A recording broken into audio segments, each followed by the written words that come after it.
అత్యంత దురదృష్టకరం.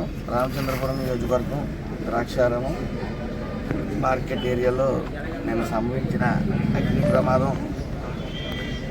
సుమారు 42 షాపులు, అంటే ఈ షాపుల్లో ముఖ్యంగా హోల్సేల్ కూరగాయలు కానీ, హోల్సేల్ కిరాణా కానీ, అలాగే కొన్ని మటన్ చికెన్ షాపులు, బట్టల షాపు, ఇవన్నీ కూడా అగ్నికి ఆహుతవడం జరిగింది.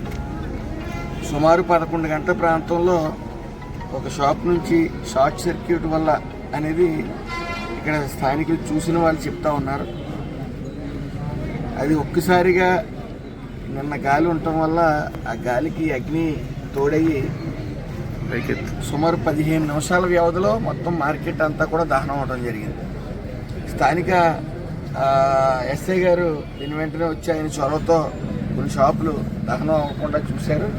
అయినప్పటికీ ఇక్కడ యువత, ముఖ్యంగా ఈ షాపుల్లో ఉన్న వాళ్ళు కూడా ఈ వాటర్ ఫైర్ ఇంజిన్లు కూడా సుమారు 3 ఫైర్ ఇంజిన్లు వెంటనే ఇటు మండపేట, కాకినాడ, రామచంద్రపురం 3 ఫైర్ ఇంజిన్లు కూడా వచ్చి అదుపులోకి తీసుకురావడానికి ప్రయత్నించినాయి. కానీ ఏదైతే ఒకే బ్లాక్ కింద ఉన్న ఈ 42 షాపులు కూడా ఒక్కసారి ఇంకా ఆర్పి ఛాన్స్ కూడా లేకుండా, ఎందుకంటే ముఖ్యంగా దానిపైన తాటాకు, కొబ్బరాకు, ఈ టార్బాల్లో కూడా వేసి ఉన్నాయి. ఒకసారిగా ఈ టార్బాల్ అడ్డుకునే సమయానికి అడ్డుకునే పరిస్థితి వచ్చేటప్పటికి అది అదుపులోకి తీసుకురావడం ఎవరి వల్ల కాలేదు. సో నిన్న నైటు రెవెన్యూ అధికారులు, ముఖ్యంగా ఆర్డీఓ మేడం గారు కూడా రావడం జరిగింది. సెక్రటరీ గారు నిన్న ఇక్కడే ఉన్నారు. ఎలక్ట్రికల్ డిపార్ట్మెంట్ ఇక్కడే ఉంది. ఫైర్ ఇంజిన్లు కూడా వచ్చాయి. స్థానికులు కూడా చేరుకుని సహాయ కార్యక్రమాలు చేశారు. కానీ అదుపులోకి తీసుకురావటం ఎవరి వల్ల కాలేదు. దానికి తోడు ఇక్కడ ఎండుమిరపకాయలు ఉండటం వల్ల కూడా ఎవరిని ఉక్కిరిబిక్కిరి చేయడం జరిగింది. అయినప్పటికీ ఈ ప్రభుత్వం ఈ బాధితులకి అన్ని విధాలుగా అండగా ఉంటుందని, అదేవిధంగా వ్యక్తిగతంగా కూడా నేను వీళ్ళందరికీ సాయం చేసే పరిస్థితి ఉంటుంది. ఇప్పుడు సెక్రటరీ గారు ఆల్రెడీ నిన్న నైట్ 3 o'clock నుంచి కూడా ఇక్కడే ఉన్నాడు. పాపం ఆయన అంచనా విలువ వేస్తూ ఉన్నారు, ఎన్ని షాపులు ఎవరెవరి అనేది.